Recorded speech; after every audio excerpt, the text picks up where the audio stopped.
End of the world predicted in 2033 according to the prophecy of Saint Malachi and Pope John 23. Eschatological passages, or stories relating to the end of the world, are found in many places in the Bible, both in the Old and in the New Testament. In the Old Testament, apocalyptic eschatology is notably found in Isaiah 24-27 and 56-66, Joel, Zechariah 9-14, as well as in the last chapters of Ezekiel. In the New Testament, applicable passages include Matthew 24 and the parable of the sheep and the goats, Matthew 25 verses 32-33, Mark 13, and the book of Revelation, which often occupies a central place in Christian eschatology. In everyday language, it can also be used to evoke an end of the world as we know it, or an end of humanity.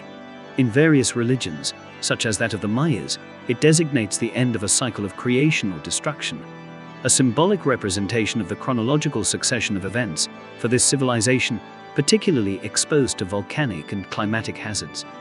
The Christian, Jewish, or New Age millenarian movements interpret these passages as the announcement of the destruction of the current world, with the aim of replacing it with a world in conformity with divine plans. According to a writing by Bishop Malachi in the 12th century, the reign of the 112th sovereign pontiff Pope Francis would coincide with the end of time. Also, in 1935, then Apostolic Nuncio in Turkey, the future Pope John 23 entered the Temple Society and wrote forecasts on the history of humanity, evoking in particular the destruction of the Berlin Wall, a woman president of the United, a dictatorship in Africa, and the assassination of President Kennedy, and the future of humanity until 2033, etc. Nostradamus and other renowned astrologers speak of the avenue of an Antichrist born to a nun or religious sister, who will be 30 years old in 2030, to begin his ministry, which will end in 2033. Antichrists, according to the definition of Nostradamus, are warmongers responsible for the death of innocent people, like Hitler or Napoleon. I think the third Antichrist is coming soon, maybe within the next 10 years. I think he's probably alive today. Saint Malachi, meanwhile, he is famous for having drawn up the list of popes to succeed from 1143 until the end of the papacy. The last would be the current Pope Francis. The announcement is terrible for this pope. In the last persecution of the Holy Roman Church will sit Peter the Roman, who will feed his sheep in the midst of many tribulations. These past tribulations, the city of 7 hills, Rome, will be destroyed, and the dread judge will judge his people. Could the apocalypse be tomorrow? It all began in Venice in 1595. The monk Arnold de Wian published Lignum Vitae, the Tree of Life. Born in Douai in 1554, this Benedictine devotes his book to the life and work of illustrious people who belong to the order of Saint Benoît. In the first place is Saint Malachi around 1094 to 1148, the first Irish saint, canonized by Clement III in 1190. On this poorly known character, we have a life written for the edification of his order by the Cistercian monk Bernard of Clairvaux around 1090 in 1153, whom Malachi met in his abbey on his pilgrimage route to Rome in 1138.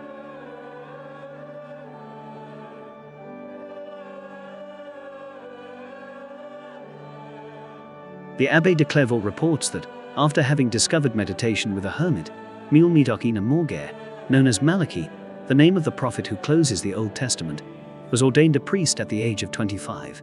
In 1123 he became abbot of the monastery of Bangor, where he earned a solid reputation by restoring religious life there.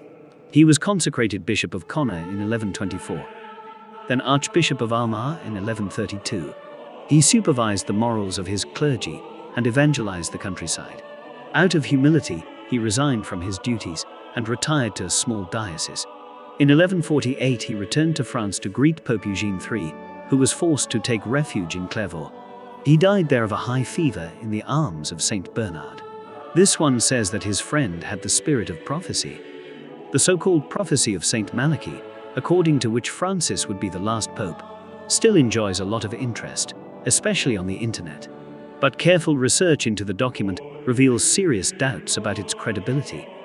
The document lists 113 brief sentences written in Latin describing the popes who were to succeed Celestine II in 1143. The text is apocalyptic in the sense that Pope Francis appears there as the last successor of Celestine II, and that the motto given to him associated reports a destruction of Rome and a last judgment. The text says exactly, Peter the Roman, who will shepherd his sheep through many tribulations. These finished, the city of the 7 hills will be destroyed, and a formidable judge will judge his people. Exegetes of this text conclude that the end of the world must occur under this pontificate of George Mario Bergoglio, known as Pope Francis.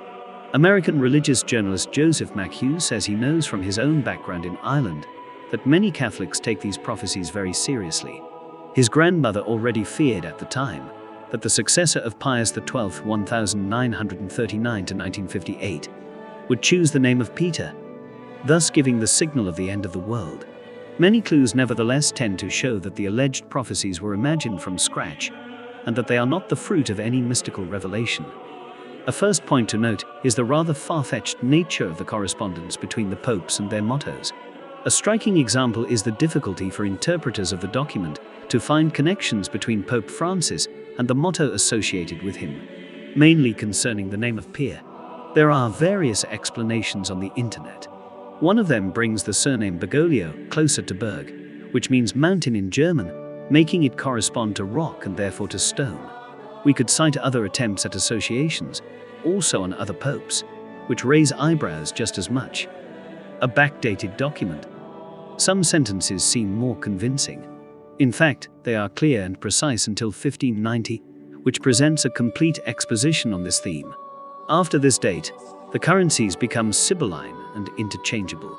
This would come from the fact that it is precisely at this time that the document, supposed to date from the 12th century, was actually written. The mottos concerning the popes who lived before 1590 would therefore have been written on the basis of historical documents available in the 16th century and then attributed to Saint Malachi.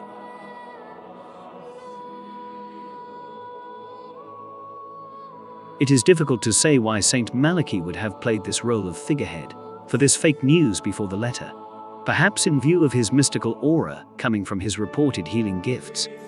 His alleged prophecies are said to have been discovered by the Benedictine monk Arnold Wyon in Flanders in 1590.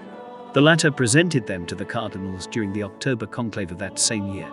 He then published in 1595 in Venice a voluminous work entitled Lignum Vitae Ornamentum et Decus Ecclesiae, of which the prophecy of the popes constitutes one of the passages. We note in passing the intriguing fact that we find no trace of these prophecies before the 16th century. Angeman Riek, contemporary of Saint Malachi, does not mention any prophecy in the papers of the Irish bishop that he had in his possession after the death of the latter at the Abbey of Clairvaux. Saint Bernard of Clairvaux, contemporary and friend of Malachi, published his biography shortly after his death, without ever mentioning any prophecies. Peter the Venerable and John of Salisbury, also contemporaries of Malachi, worked on his work and do not mention such things either. But perhaps one of the most confounding facts is the presence of unfortunate copying errors in the prophecies. The sentences are indeed wrong for John 22 and Eugene 4. John 22's motto is Du cordonnier dies, which the Lignum Vitae relates to the idea that John 22 was a Frenchman of the Ossa family, son of a shoemaker. Now this pope was the son of a banker and not of a shoemaker. Similarly, the motto of Eugene 4 is the Celestine wolf, which the Lignum Vitae makes correspond to a Venetian, former canon of the Celestines, Bishop of Siena. But Eugene 4 was an Augustinian monk and not Celestine. These errors are in fact found in the notices of the popes, published a few decades earlier by Onofrio Panvinio in 1557. We can therefore reasonably think that the forger of the prophecies based himself on this erroneous text to imagine his mottos. Are these the result of the thoughts of Arnold Wyon himself? Or was he deceived by an older forgery? Nobody knows. Some even think that the text would come from Nostradamus in view of stylistic correspondences and terms. These prophecies could have served to favor the election as Pope of Cardinal Girolamo Simoncelli during the conclave of 1590. Indeed, the motto describing the successor of Urban VII, who had just died, was Ex Antiquitate Urbis of the Old City, and Cardinal Simoncelli came from Orvieto in Umbria, whose name derives from the word Old Town in Latin. The conclave was not decisively influenced, however, as the cardinal was never elected pope. Enough medallions. Also circulating on the internet is a theory that the medallions of the popes in the Basilica of St. Paul outside the walls confirm the prophecies of Malachi. There is, in fact, in this basilica, a series of medallions which represent all the popes since St. Peter. According to some, the number of medallions available would correspond exactly to that of the mottos allegedly written by Malachi. In fact, any visitor will be able to see on sight that there are still many other free places after the one occupied by the Pope. From start to finish, the mottos associated with the popes look like a rebus. These lapidary sentences appeal to the taste for detail, family or heraldic allusion. It is sometimes difficult to know what aspect of the Pope's life they refer to. Is the meaning of these formulas only a matter of interpretation? 1590 at least, the list works. Lucius II, from 1144 to 1145, is inimicius expulsus, the driven-out enemy. However, he is expelled from Rome by the Senate. Eugene III, from 1145 to 1153, ex magnatidine Montis, originally from Montemagno, was born in Montemagno. Anastase IV, from 1153 to 1154, Abbas Suburanus, the abbot of Sabara, was born in Rome in the district of Sabara. On the other hand, for the popes named after 1590, the description is much more risky. Why are there such differences in quality between the formulas that precede 1590 and the others? Could it be because Malachi's prophecy was written by Arnauld de Wien, or one of his contemporaries, like his friend François-Alphonse Cacon, who wrote a life of the popes in 1601? If he speaks of the prophetic gifts of Malachi, Saint Bernard does not mention the prophecy on the popes of his companion, and not a single document deals with it, from the death of Malachi to the book of the Flemish Benedictine, 4.5 centuries later. The oracle comes late and very suspiciously, as noted in 1694 by the Jesuit Claude François Ménestria. If this prophecy dates from the 16th century, it is logical that the reigns of the popes are correctly defined from the 12th century to the 16th century, since it was enough for the forger to describe them as he knew them, while the following ones become hazardous. The use of an apocrypha for these electoral tricks is not a first. We know the prophecy on the succession of the popes, of the abbot Joachim de Flory and the bishop Anselm, intended to have the successor of Martin V elected around 1417. The race for the papacy is crossed by various influences, and the parties do not hesitate to use all means. A Lateran council in 1516 even forbade determining the time of the coming of the Antichrist. Unfortunately for him, the nickname Malachi was mistaken, and the tiara fell to the Milanese Nikolaos Fondrato, Gregory XIV, candidate of a rival faction. The counterfeiter nevertheless managed to go down in history, even if it's not through the door he was considering. Speculation about a possible renunciation by Pope Francis agitates supporters of the prophecy of Saint Malachi. A far-fetched reading of this 15th century text indeed presents Francis as the last sovereign pontiff in history. Rumors about a possible resignation by the Pope are still rife. After having publicly dismissed this hypothesis for a long time, Francis finally raised the subject when he returned from his trip to Canada at the end of July. "I believe that at my age, and with these limitations, I must spare myself in order to be able to serve the Church, or on the contrary, think about the possibility of putting myself aside." And to add, "In all honesty, this is not a disaster. We can change the Pope." A possible renunciation, which revives the eccentric speculations of which internet users are capable of a prophecy attributed to Saint Malachi. They are categorical. For them, Francis is the last pope before the end of the world. In an interview with Mexican television Monday, July 11, 2022, Pope Francis says he has no plans to resign anytime soon, even though he has already thought about what he would do when he retires. This question also seems particularly significant when Francois has difficulty moving around due to severe knee pain. If he says he has no intention of resigning for the moment, he has nevertheless already thought about his future retirement.